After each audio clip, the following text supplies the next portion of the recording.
신약 성경 누가복음 17장 5절부터 10절까지의 말씀 교독하도록 하겠습니다. 누가복음 17장 5절부터입니다. 사도들이 주께 여짜오되 우리에게 믿음을 더하소서 하니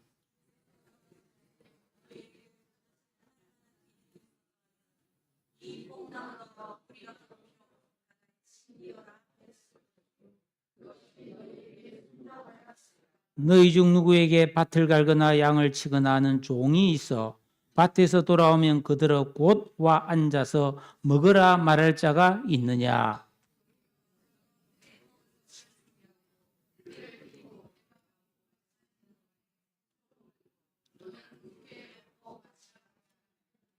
명한 대로 하였다고 종에게 감사하겠느냐? 이와 같이 너희도 명령받은 것을 다 행한 후에 이르기를 우리는 무익한 종이라 우리가 하여야 할 것을 한 것뿐이라 할지니라. 아멘. 자동차를 타고 고속도로를 가다 보면 휴게소에 들러서 감자도 사 먹고 뭐 이것저것 사 먹는 재미가 있죠. 저는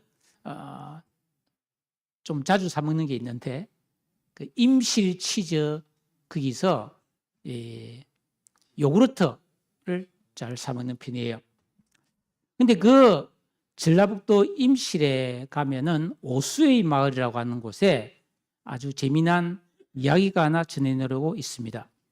순천 완주 고속도로 전주 방면에 그 오수 휴게소에 가면은 저런 개 한 마리가 이게 동상이 만들어져 있습니다.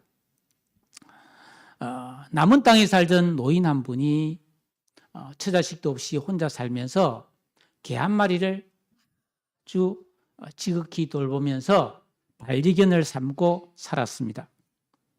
개는 이 주인 할아버지가 가는 곳은 어디나 따라다녔어요. 어느 이른 봄날에 이웃마을 잔치집에 갔던 노인이 술에 취해서 돌아오다가 잔디밭에 그냥 누워서 잠이 들었습니다. 이 할아버지가 담뱃대를 들고 담배를 피우다가 옆에 놔놨는데 그만 그 메마른 풀에 불이 붙어 버렸습니다. 개가 막 짖으면서 노인을 깨웠지만 노인은 술이 취해서 깨어나지 않았습니다. 그러자 이 개는 이 주인을 살리기 위해서 주위에 흐르는 개울가에 가가지고 그 온몸에 물을 묻혀와서 할아버지 주변을 뒹굴면서 풀에 물을 묻히고 불이 할아버지에게 오지 못하도록 그렇게 참 열심히 불을 껐습니다. 나중에 할아버지가 잠에서 깨어나서 딱 보니까 주위에 불이 다 타 있고 개가 쓰러져 죽어 있었습니다. 개가 자기를 위해서 목숨을 걸고 이렇게 불을 껐다는 것을 알고 대성통곡하면서 이 개의 장례를 후하게 치러주고 이웃 마을과 관원들도 이 개의 충성됨을 높이 사서 그 개를 저렇게 마을의 수호동물로 삼고 저렇게 뭐 동상까지 만들었다 하는 이야기가 전해 내려오고 있습니다. 자, 전혀 훈련도 받지 않았습니다. 그냥 집에서 키우는 평범한 개였어요. 그런데 어찌 된 셈인지 저 개는 주인을 위해서 자기를 사랑해 주는 주인을 위해서 목숨을 바쳐서 주인을 구했다는 겁니다.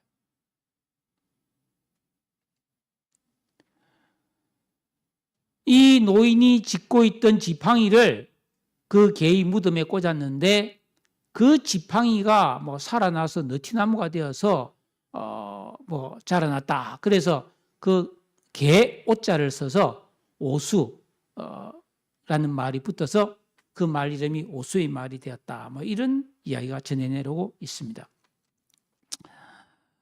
동물을 훈련하면은 아주 우리 사람에게 유익한 그런 역할을 감당하게 할 수 있습니다. 맹인 안내견은 앞을 못 보는 사람이 그 개를 끌고 길을 가기도 하고 목적지를 찾아가기도 합니다. 마약 탐지견도 훈련시키면, 군견도 훈련시키면 사람이 할 수 없는 일을 감당한단 말이죠. 특히 동물 중에서 아주 지능이 높은 동물이 말이에요. 말이 IQ가 한 70 정도 된다고 하는데 사람 중에도 70이 좀 있다고 해요. 하여튼 말이 아주 똑똑해요. 제가 책에서 읽은 내용인데 저 중동 지역의 그 사우디아라비아에 가면은 왕이 말을 탈 때 아주 훈련이 잘 된 말을 타는데 이 왕이 타는 말을 훈련시키는 특별한 방법이 있다고 합니다. 우선 많은 말들 중에 혈통이 좋고 체격 조건이 뛰어난 말을 선발해서 여러 가지 훈련과 테스트 과정을 거칩니다. 그래서 추려서 가려진 소수의 말을 마지막으로 하는 훈련 단계가 어떤 상황에 있어든지 조련사가 호각을 빽 하고 불면 모든 걸 그 자리에 탁 하는 행동을 멈추는 훈련입니다. 그렇게 오랜 시간 훈련을 한 다음에 마지막 테스트 과정으로 사흘간 그 사우디아라비아의 그 사막으로 가는데 거기서 말을 가둬놓고 3일 동안 밥도 주지 않고 물도 주지 않는다는 거예요. 사막의 뜨거운 햇볕과 거친 모래바람 아래서 말들은 기진맥진해서 목이 말라서 막 이제는 울 힘도 없을 상태까지 내버려 두고 나흘째가 되면 그 말들을 오아시스 근처로 데려다가 풀어준다는 거예요. 그러면 이 말들이 물냄새를 맡고 무서운 속도로 그 오아시스를 향해서 돌진하여 달려갈 때 그 물가에 거의 도착했을 때 조련사가 호각을 빽 하고 부는 거예요.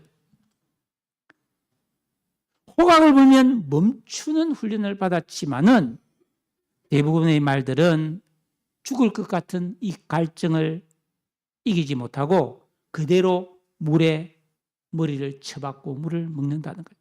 그런데 아주 드물게, 아주 가끔 그 와중에서도 호각 소리를 듣고 딱 물가에서 멈추는 말이 있다는 겁니다. 그 말이 합격이에요. 이 말은 왕을 섬기기에 합당한 말이라는 표식에 낙인이 찍히고 보마라고 해서 왕궁에 보내지게 됩니다. 고작 짐승일지라도 이런 훈련을 통과하면 아주 귀한 사명을 감당하게 된다는 것이죠. 우리가 가끔 영화를 보면은 뭐 해병대라든지 뭐 특공대라든지 이런 특수 임무를 수행하는 군인들은 정말 초인간적인 그런 훈련을 받는 것을 볼 수 있습니다. 나라를 위해 목숨을 걸고 일하는 스파이들, 뭐 007, 007, 뭐 이런 사람들, 그죠? 이 상상을 초월하는 그런 혹독한 훈련을 통해서 아주 탁월한 그런 요원이 되는 것이죠. 예수 믿고 구원받은 성도는 우리가 살아가면서 이런 올바른 신앙 훈련을 통해서 순종과 절제를 배우는 것이 너무너무 중요하다는 것을 알고 이런 훈련을 스스로 받는 성도는 그리 많지 않습니다. 우리가 살아가면서 겪게 되는 우리 삶의 다양한 문제들 앞에서 당장 이 고통을 끝낼 수 있는 순간에도 주님의 뜻을 구하며 기도하며 하나님의 말씀을 생각하는 훈련은 중요합니다. 내가 하고 싶은 말이 있고 당장 화를 내고 일을 벌이고 싶을 때에도 문제 해결에 초점을 맞추거나 아니면은 내 욕망에 얽매이지 않고 필요에 급급하지 않고 오직 주님의 뜻에만 반응하면서 모든 걸 멈출 수 있는 그런 훈련이 우리에게 필요합니다. 하나님의 말씀에만 반응하여 순종하는 사람이 주님을 주인과 왕으로 섬기기에 합당한 그리스도인입니다. 그런 사람은 보마와 같은 사람, 영광스러운 하늘에 속한 사람이라는 그 흔적, 그 심령에 찍혀 있는 하나님 마음에 합한 사람이 되는 것입니다. 사는 것이라고 다 같은 게 아닙니다. 우리는 다 예수 믿고 구원받은 그리스도인이고 우리 교회는 진정한 영적 생활을 위해서 계명을 지키는 성경 중심 또 진실한 기도를 하는 기도 중심의 교회의 성도들입니다. 그럼 우리는 누구보다도 예수님을 잘 믿을 수 있는 사람이라는 것이죠. 나의 신앙생활의 목표와 방향은 무엇을 위한 것인가? 내 믿음은 무엇을 기대하는가? 이 질문에 분명한 대답을 가지고 살아야 합니다. 아이고 목사님 저는 그런 거 싫고 그냥 교회 잘 다니고 천국만 갈래요. 그런 분에게는 오늘 이 말씀이 별로 도움이 안 됩니다. 그러나 내가 진짜 한번 제대로 믿어봐야 되겠다 하는 분에게는 아마 참 보약 같은 말씀이 되리라고 생각을 합니다. 예수님의 12제자들은 모든 걸 버려두고 주님을 따랐고 3년 가까이 예수님과 함께 먹고 자고 생활하면서 말씀을 배웠고 수많은 이적을 보았습니다. 또 영적 권세를 주님께로부터 받아서 직접 귀신을 쫓아내기도 하고 병자를 치료하기도 했습니다. 여러분 생각해 보세요.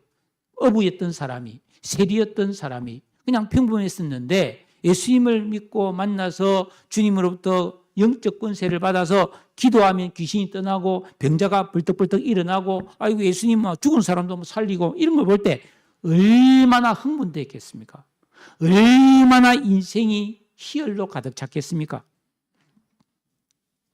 그런데 그런 예수님의 제자 사도들이 여전히 참 믿음에 대한 이해가 부족했고 하나님의 나라에 대해서 오해하면서 예수님을 따라다녔다는 거예요.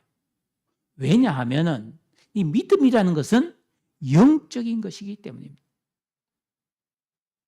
오감에 의지해서 보고 듣고 느끼고 맛보고 냄새 맡고 이런 감각적인 것에만 의존해서 좋다 나쁘다를 생각하는 사람은 절대로 영적인 것을 이해할 수가 없습니다.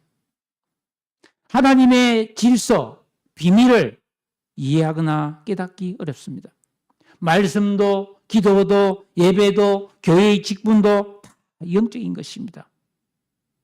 그래서 이 제자들, 예수님을 가까이서 함께 모시고 다니는 사도들이 영적이지 못하니까 믿음은 있는데 믿음 아닌 말과 행동을 했고 주님께로부터 믿음이 작은 자들아 어찌하여 너희에게 믿음이 없느냐 이런 책망을 받기도 했습니다.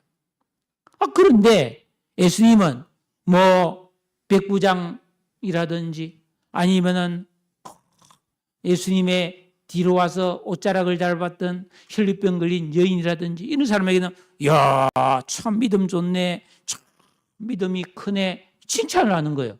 그 제자들로서는 참 이게 자존심 상할 일이 아닙니까?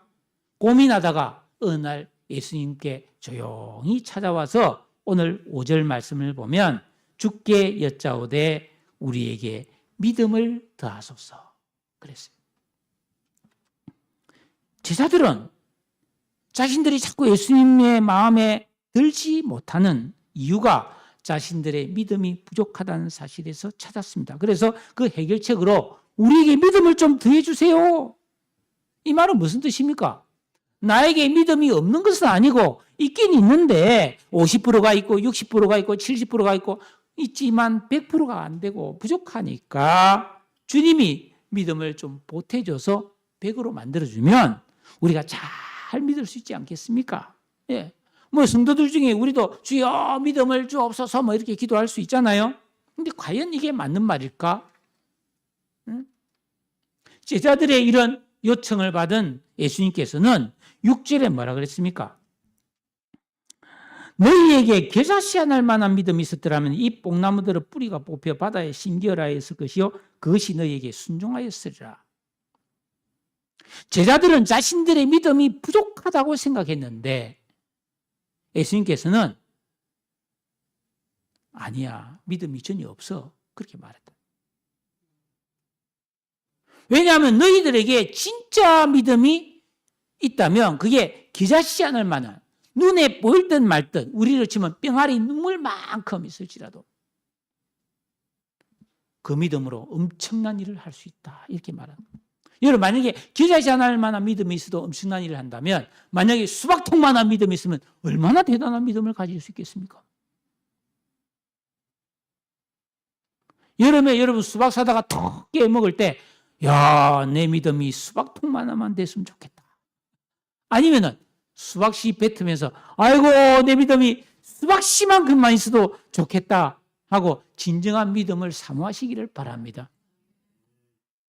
예수님께서 그런데 너희에게는 아직 그 진정한 믿음을 찾아볼 수가 없다는 거예요. 왜냐하면 그 제자들의 삶에서 그다지 하날 만한 믿음에서 나오는 순종이 없었다 이 말이에요. 그런 말과 행위가 없었다는 겁니다. 그러면 예수님께서 말씀하신 참 순종이 뒤따르는 그다지 하날 만한 믿음은 과연 어떤 믿음일까 하는 것입니다. 첫 번째로 그 자신은 작지만 그 안에 생명력이 들어있다는 거예요. 여러분 금이나 보석이나 뭐 다이아몬드 땅에 묻어놓으면 천년만년 가도 그대로 있을 것이고 어쩌면 그것도 썩어질 수 있습니다. 그러나 씨앗은 다르죠.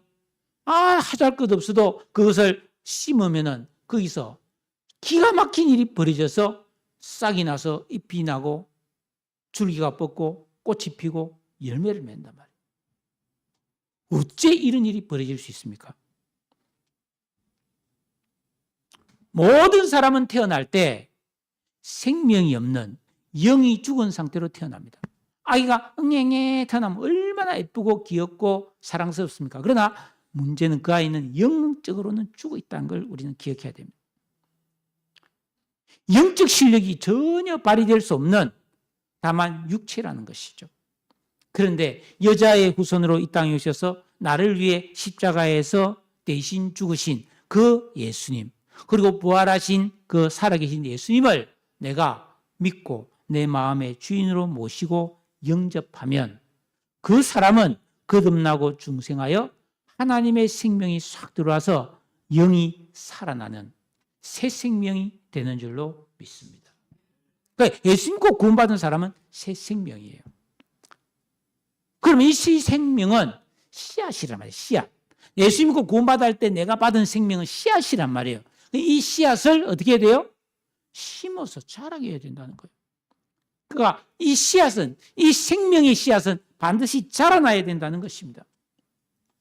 마가복음 4장 30절에서 32절에 보면 그 기자씨 비유가 나오죠. 기자씨는 아주 작지만 심겨져서 자라면 나무가 돼서 그 나무에 새가 둥지 틀고 깃들인다고 되어 있습니다. 그런데 문제는 그냥 무조건 심으면 되는 게 아니죠. 씨앗은 반드시 좋은 땅에 심어야 합니다. 아무리나 씨를 던져 넣었다고 됩니까? 좋은 땅에 심어야 돼요. 그리고 아무리 좋은 땅이라도 아무 때나 심으면 안 돼요.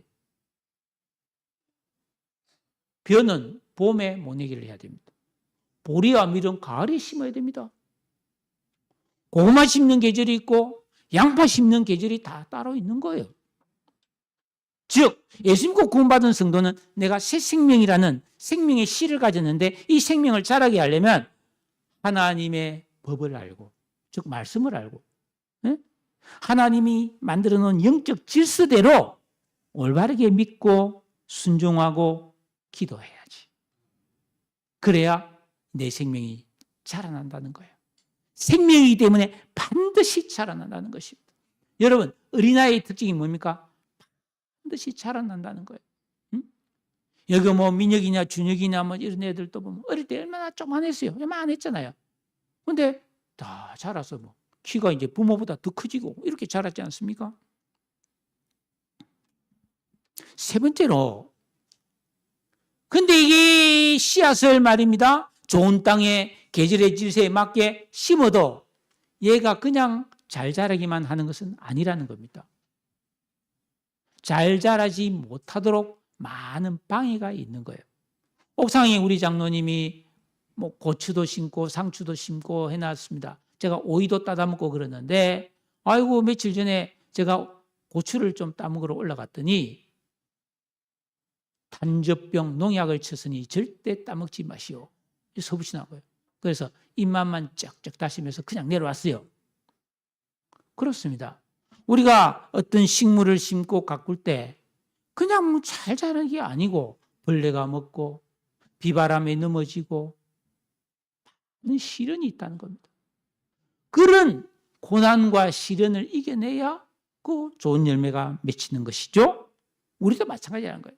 예수 믿고 구원받아서 정말 우리가 올바른 신앙생활을 하려고 그러고 열심히 기도하려고 그러고 충성하고 헌신하려고 할 때 이 세상에 많은 고난과 시련이 오고 마귀의 공격과 또 미혹이 있다는 것입니다.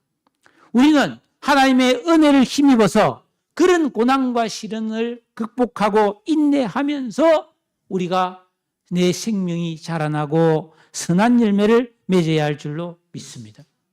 이런 믿음 생활을 하게 되면은 어떤 역사가 일어난다고 그랬어요? 그런 믿음이 있으면은 이 뽕나무들의 뿌리가 뽑혀 바다에 심겨라 하면 그것이 너희에게 순종하였으리라 그랬어요. 이 뽕나무란 말은 그 이스라엘에 있는 돌감람나무인데 이 가로수로 많이 심어놨어요. 거리에. 이거는 보통 30년, 40년 오래된 나무인데 뿌리가 깊이 내려져 있습니다. 이 나무를 뽑기가 쉽지 않잖아요. 그런데 이 나무를 쉽게 뽑을 수 있다는 것입니다. 이 말은 뭔 말입니까? 우리가 이 진정한 믿음 생활, 계명을 지키고 순종하고 기도하고 이런 여자시 하날 만한 믿음의 생활을 계속하면은 우리 안에 고래 심줄처럼 깊이 뿌리 박혀져 있는 우리 안에 있는 악한 죄성, 과거의 상처, 철천지 한도 다 쑥 뽑혀서 나간다는 거예요. 사람은 누구나 과거의 그늘에서 자유롭지 못합니다. 어린 시절 내가 학대를 받았다든지 살아오면서 안 좋은 경험을 했다든지 너무나 끔찍한 체험이 있었다든지 어떤 드라마를 겪었다든지 뭐 이거 있으면 사람들이 막 그것 때문에 우울증 걸리고 막 난리도 아니에요. 그런 게 우리 속에 깊이 뿌리 박혀 있을지라도 우리가 기자시 하늘 만한 믿음을 가지고 진정한 영적 생활에 힘쓰면은 때가 되면 그게 그냥 믿음 안에서 쑥 뽑혀서 나간다는 겁니다. 그래서 우리가 성결하고 정결한 깨끗한 심령으로 거듭날 수 있는 줄로 믿으시기를 바랍니다. 그리고 여기 보면은 이 뽑혀진 나무가 멍 날아가서 파도 치는 바다 한복판에 딱 심어진다는 거예요. 여러분 생각해 보세요. 바다 한복판에 나무 심는다 이 말이 됩니까? 불가능하죠. 이 말은 뭐냐면 우리 같이 죄 가운데서 죽었던 영이 영으로 태어나가지고 예수 믿고 영이 살아나가지고 우리가 성경은 어떻게 된다 했어요? 예수님의 성품, 신의 성품, 하나님의 수준까지 성장해라 그랬잖아요. 가능합니까? 우리가 어떻게 하나님처럼 됩니까? 우리가 어떻게 신처럼 살 수가 있습니까? 우리가 어떻게 원수를 사랑할 수 있습니까? 우리가 어떻게 주님을 위해 목숨을 바칠 수 있습니까? 불가능하잖아요. 그런데 진정한 영적 생활을 하면은 악한 것은 뽑혀나가고 우리 안에 신의 성품, 성경적으로 말하자면 마태복음 5장의 팔복 그리고 데살로니가 전서 5장에 있는 갈라디아서에 있는 성령의 9가지 열매 이런 것들이 우리 안에 쫙 맺힌다는 거예요. 베드로후서 1장에 나오는 신의 성품이 만들어진다는 것입니다. 만들어진다는 것입니다. 이게 하나님의 말씀입니다. 그러니까 우리가 진정한 역시 생활을 해야만이 흐르는 세월, 이렇게 한 해, 두 해 세월이 가고 흘러서 우리가 나이가 점점 들어가면은 우리의 육신은 약해지고 주름살이 생기고 이럴지 모르지만 우리 영은 더 새로워져서 점점 주님을 닮아가게 되고 점점 사랑이 많은 사람이 되고 점점 온유하고 평하고 거룩한 사람이 되어져가는 즐거움과 기쁨이 충만할 줄로 믿습니다. 이게 하나님의 은혜예요. 그러니까 여러분 비참하게 안 늙으려면은 믿음 생활 잘 하셔야 됩니다.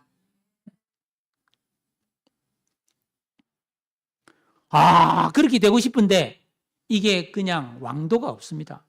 그냥 속전속결로 막 어떤 좋은 방법이 있어서 그냥 단번에 탁 되면 얼마나 좋겠어요. 그게 안 돼요. 반드시 믿음의 절차와 과정, 훈련을 우리는 받아야 되는데 그 훈련의 첫걸음이 뭐냐 하면은 철저한 순종 훈련이라는 것입니다. 예? 이 종의 신앙, 다른 말로 하면 종의 신앙입니다. 여러분, 종은 주인이 시키면 뭐든 시킨 대로 해야 됩니다. 직장에 가면은 위 사람이 시킨 대로 이거 해라면 해야 되는 겁니다. 군인 가면은 위에 있는 대장이 시키면 시킨 대로 해야 됩니다. 우리 신앙의 출발점은 순종부터 시작됩니다. 그래서 군에 가면 막 처음부터 참 앞으로 가, 뒤로 돌아가, 뭐 좌로 가, 좌양 앞으로 가, 우양 앞으로 가, 뒤로 돌아가, 막 그러면서 자빠져 들어붙어서 일어나, 굴러, 뭐 좌로 굴러, 우로 굴러, 끊임없이 이게 뭐냐는데 너무 괴롭지만은 시킨 대로 안 하면 안 됩니다. 아무리 밖에서 지멋대로 하던 친구도 군대 가면 꼼짝 못하고 말을 들어야 됩니다. 순종 훈련부터 시작하는 거고 우리 신앙도 똑같다는 겁니다. 여러분, 뭐 우리 피아노를 가르친다. 선생님이 시킨 대로 해야지 뭐. 그냥 말아서 난 알아서 칠래요. 뭐 배우는 거지. 영어를 배우든지 뭘 배우든지 선생님이 시킨 대로 순종하면서 배워야 되는 거예요. 신앙은 하나님의 말씀대로 순종함으로써 그 믿음이 성장하는 줄로 믿으시기를 바랍니다. 여러분은 내가 예수 믿고 구원받아서 하나님의 자녀가 되었고 천국의 시민이 되었고 왕 같은 제사장이 되었고 그런 말도 있지만 우리는 예수 그리스도의 종입니다. 이 말씀에 여러분은 아멘 할 수 있습니까? 이 종의 특징은 주인이 있어요. 그리고 종은 소유가 없어요. 그리고 종은 자유가 없어요. 주인의 시킨 대로 해야 됩니다. 다른 말로 하면 노예란 뜻입니다. 그런데 성도는 구원받은 성도는 반드시 이런 종의 신앙으로 출발해야 믿음이 성장해서 나중에 가면 하나님의 친구가 된다고 되어 있어요. 그러면 과연 그럼 우리가 종의 신앙으로 산다는 것은 뭘 하며 사는 것인가 말이죠. 뭘 하며 사는 게 종의 신앙인가? 오늘 말씀 7절 보시면은 너희 중에 누구에게 밭을 갈거나 양을 치거나 하는 종이 있었어. 그랬습니다. 자, 농경사회에서 종이 하는 가장 중요한 일은 밭일을 하는 겁니다. 땅을 가꾸고 일구고 농사 짓는 거죠. 근데 이 농사일이 무지무지하게 힘듭니다. 저는 뭐 직접 농사를 지어보지는 않았지만은 어린 시절 뭐 외할아버지, 외할머니 때 가면은 농사를 지었으니까 그 뭐 할머니, 할아버지 논에 따라가가지고 말이죠. 옆에서 뭐 깨구리 잡고 붕어 잡고 놀았으면서 가끔 이상하게 마음이 동해서 농사일을 도와준 적이 있어요. 그럼 할아버지가 막 소를 몰고 막 땅을 갈입니다. 막. 그러면 이런 흙덩어리가 생기잖아요. 이런 흙덩이를 곰배라고 하는 이런 앞에 식빵만한 나무 망치가 들은 이걸 들고 흙덩이를 깨줘야 되는 거예요. 우와, 안 깨져. 너무 힘들어. 몇 번 휘두르고 나면은 막 땀이 나고 막 머리가 뱅글뱅글 돌더라고. 농사일 진짜 힘들어요. 종은 밭을 가야 돼요. 예수 믿고 구원받은 성도는 하나님의 종으로서 밭을 갈아야 됩니다. 무슨 밭을 갈아야 되죠? 내 마음밭을 갈아야 되는 거예요. 마음밭을 가는 게 쉽겠어요? 쉽지 않습니다. 우리가 계명을 지키고 순종해서 내 안에 있는 길가, 돌박, 가치밭을 뽑아내야 돼요. 어떤 마음인가 했어요? 고정관념, 상처받은 마음, 누구를 미워하는 마음, 고집스러운, 아집스러운 마음, 개똥철학, 내가 살아오면서 막 굳어있는 그런 내 마음 갈아엎어야 돼. 힘든 거 너무너무 싫어하고 막 편한 것만 좋아하는 이런 나태한 마음 갈아엎어야 돼. 그리고 막 걱정, 근심 잘하고 막 뻑하면 한숨 푹푹 쉬면서 막 오직 돈 하는 이런 마음 갈아엎어야 돼요. 그게 예수 그리스도의 종으로서 해야 될 첫 번째 일입니다. 그러면 그런 마음밭에 말씀이 씨앗이 툭 떨어지면 이 말씀이 쏙 자라나서 꽃도 피고 열매도 맺힐 줄로 믿으시기를 바랍니다. 두 번째는 뭐 하는 거예요? 또 양을 치야 돼요. 양을. 예? 아이고 우리가 무슨 양을 칩니까? 아닙니다. 여러분 요한복음 21장에 보면은 예수님이 부활하셨는데 제자들은 전부 다 다시 고향으로 가서 고기잡이를 시작합니다. 예수님 부활하신 예수님이 그 제자들을 찾아갔더니 제자들이 밤새 고기 잡는데 한 마리도 못 잡고 있어요. 그래서 예수님이 얘들아 너희에게 고기가 있느냐? 아이고 오늘 한 마리도 못 잡았습니다. 그래? 그물을 오른쪽에 던져봐. 뚝 던졌더니 153마리가 한꺼번에 잡혀버렸어요. 그 제자들이 예수님인 줄 알고 충격을 받고 예수님께 옵니다. 딱 왔더니 예수님이 뭡니까? 바닷가에서 그 제자들을 위해서 숯불을 피워서 거기다가 숯불구이, 생선을 숯불에 구우면 맛있어요. 그리고 빵도 쫙 노릇노릇하게 구워가지고 제자들 주면서 베드로에게 물어봅니다. 요한의 아들 시몬아, 너가 나를 사랑하느냐? 그랬더니 베드로가 예, 제가 주님을 사랑하는 것을 주님이 아시지 않습니까? 그러니까 예수님이 뭐라 그랬어요? 내 어린 양을 먹여라. 세 번 질문합니다. 내 양을 치라. 내 양을 먹이라. 예수님은 부활하신 예수님은 그 제자 베드로에게 사명을 주셨는데 양을 먹이라고 주셨어요. 우리도 마찬가지입니다. 우리도 주님의 양을 먹여야 됩니다. 교회 안에는 첫째 어린 양들이 있습니다. 교회 처음 나왔다든지 아니면은 오랜 신앙생활을 했지만 믿음이 여전히 없다든지 아니면은 교회학교 어린이 청소년 청년들이 있습니다. 우리는 이런 양들을 말씀의 저주로 먹여줄 수 있어야 합니다. 여기 부모님들도 잘 들으세요. 밥 아버지, 밥 어머니가 다가 아니에요. 영의 양식까지도 먹여줘야 진짜 부모입니다. 히브리서 5장 13절에 젖을 먹는 자마다 어린아이니 의의 말씀을 경험하지 못한 자요 단단한 음식은 장성한 자의 것이니 그들은 지각을 사용함으로 연단을 받아 선악을 분별하는 자들이니라. 우리는 나보다 어린 양들을 사랑과 돌봄으로 본이 되어 섬기고 또 다 자란 믿음이 좋은 사람도 의의 말씀을 통해서 자라게 해줄 수 있어야 합니다. 아이고 내 코가 석자인데 제가 어떻게 다른 양들을 먹일 수 있습니까? 그거는 목사님들이 하는 일이 아닙니까? 아니에요. 저는 그렇게 해보진 않았지만은 옛날 시골에 가면은 내 또래 아이들이 조그마한 꼬맹이들이 학교 가다 보면 가방 탁 벗어놓고 소 몰고 산으로 들러 풀 먹이러 다닙니다. 초등학생들도 그 염소나 양도 풀 먹이러 다닌다고요. 어린애들도 다 해요. 내가 부족하고 약해도 우리는 주의 종이기 때문에 이런 나보다 어린 양들을 먹일 수 있는 믿음 있는 성도가 되어야 할 줄로 믿습니다. 이게 종이어야 될 일이에요. 그러니까 내도 열심히 믿음 생활 잘해야 되지만 나보다 어린 사람들을 위해서 말씀을 가르쳐주시고 하나님의 은혜를 나눠주는 그런 양을 칠 수 있는 종의 믿음을 가지시기를 축복합니다. 세 번째로는 뭐라고 그랬습니까? 그 양이 종이 말이죠.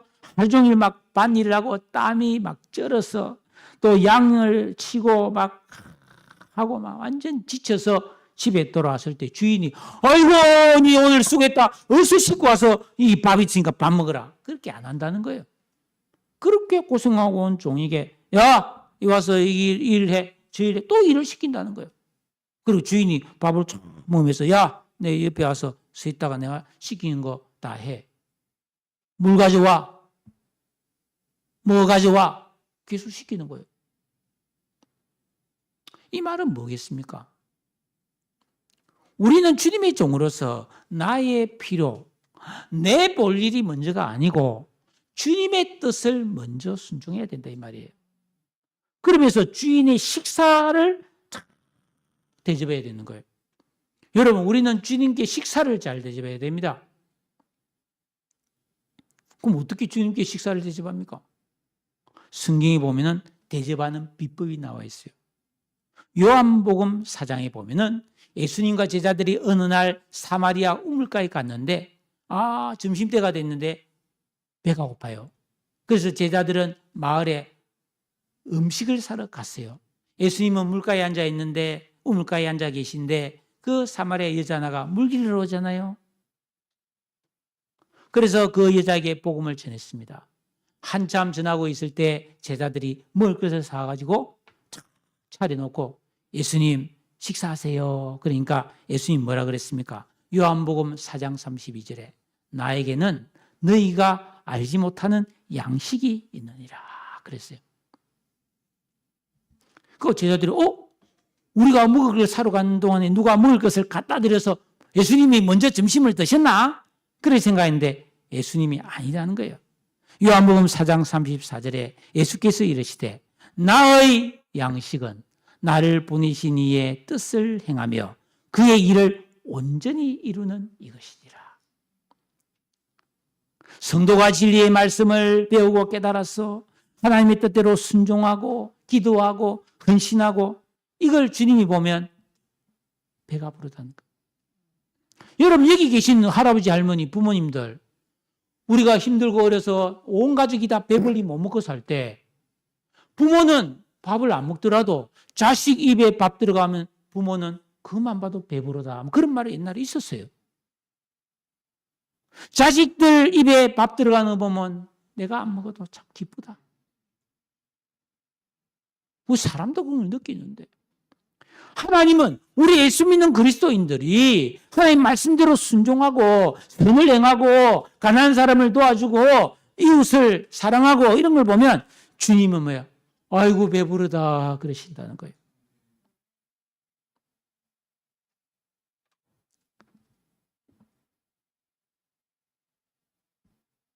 또 한 가지가 있습니다.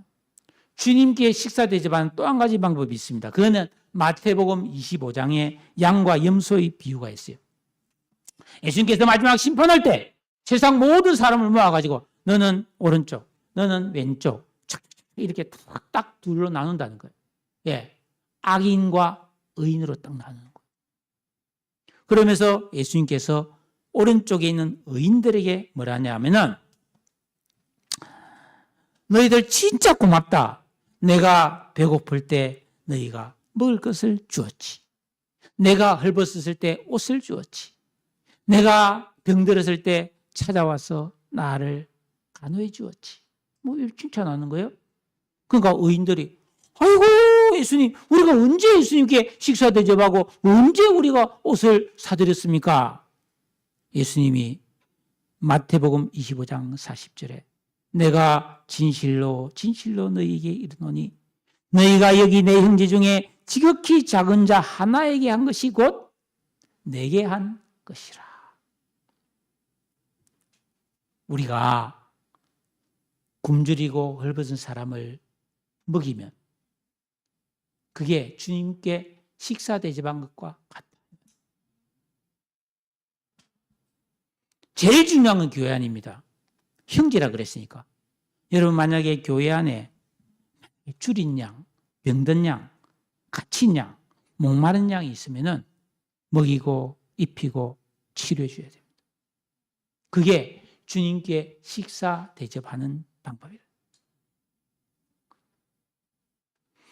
이렇게 가난하고 힘들고 어려운 사람을 먹이고 베풀고 섬기는 것이 주의 종이 해야 될 일이고 교회가 해야 될 일이고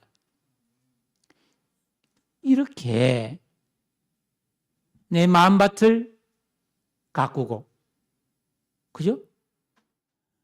양들을 먹이고 주의 뜻대로 순종하면서 선을 행하고 어려운 사람을 돌보는 것이 주의 종이 해야 될 일이라는 거예요.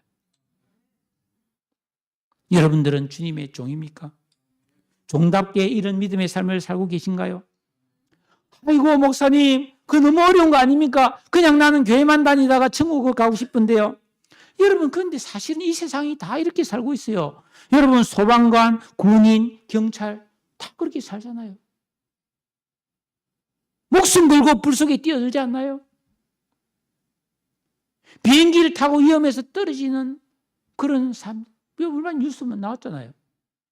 제 친구 목사님 아들이 대학의 자동차학과를 졸업해가지고 졸업하고 뭐 무슨 외국제 자동차 수리소에 취직을 했는데 그 일도 너무 재밌고 막 잘하는데 쇠 알레르기가 있어가지고 쇠를 만지면은 알레르기가 생기는 거예요.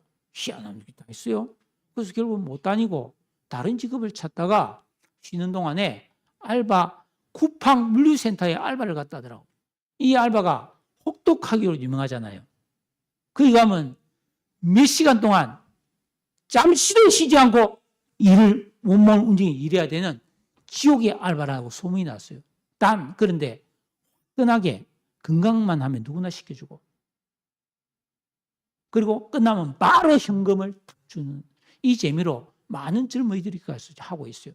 근데 거기 갔다 오면 하루 쉬어야 된다더라고. 계속 못 한다더라고. 너무 혹독하고. 그래서 벌써 몇 명 죽었다고 뭐 신문에 보도 나고 그랬지 않습니까? 세상 그렇게 산 사람 많다는 거예요. 정말 종이 되어서 죽도록 일하면서 사는 사람이 많다는 것입니다.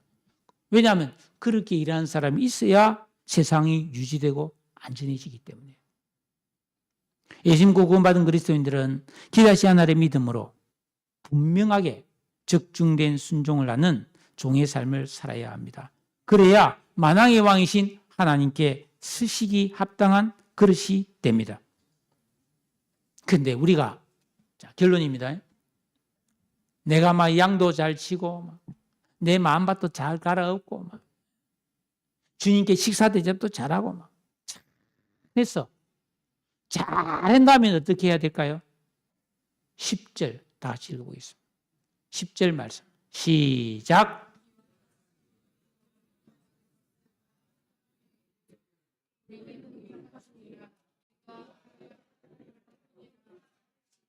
여기까지가 종의 자세입니다. 내가 막 진짜 너무너무 고생했는데 내가 너무너무 일을 많이 했는데 내가 너무너무 대단한 일을 했는데 복 주셔야죠. 복 주세요. 그러면 안 된다는 거예요. 여전히 나는 그래도 부족하다고 생각해야 된다는 거예요. 왜일까요? 왜일까요? 여러분 예수님은 우리 위해 십자가에 달려 죽으셨어요. 우리를 억만죄악에서 구원해 주셨고 영생을 주셨고 천국을 주셨습니다. 이거는 무엇으로도 비교할 수 없는 은혜예요. 네.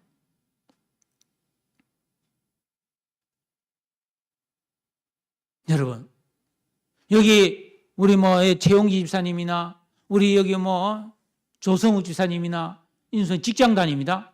직장에서 예를 들어서 회사에 가서 한 달 일하는데 월급을 300만 원 받는다 칩시다.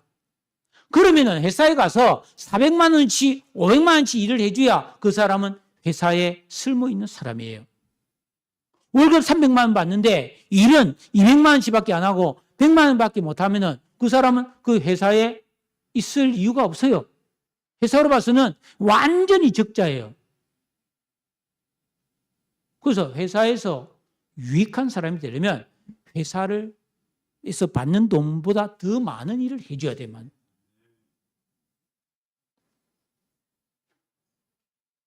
그러나 우리는 하나님께 받은 은혜를 그보다 더 많이 갚을 수는 절대로 없어요. 그렇기 때문에 나는 항상 부족합니다 라는 겸손한 자세로 열심히 충성하는 그리스도인으로 살아야 할 줄로 믿습니다. 무덥고 습도가 높은 여름입니다.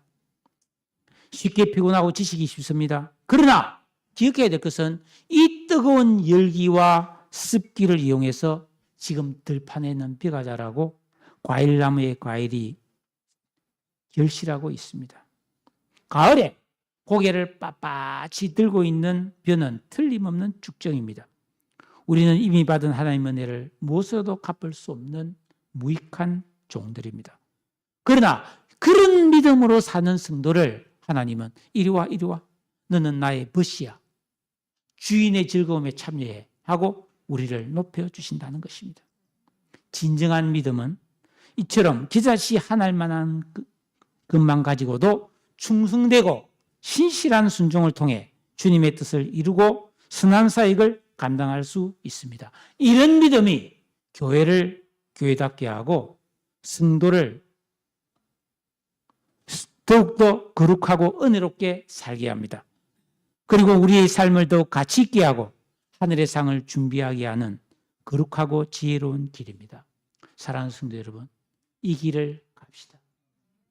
이 길을 갑시다. 이 길만이 가장 내 삶을 좋게 만드는 길입니다. 나눔을 가지세요. 오늘 배우고 깨달은 거 서로 나눠주시기 바라요.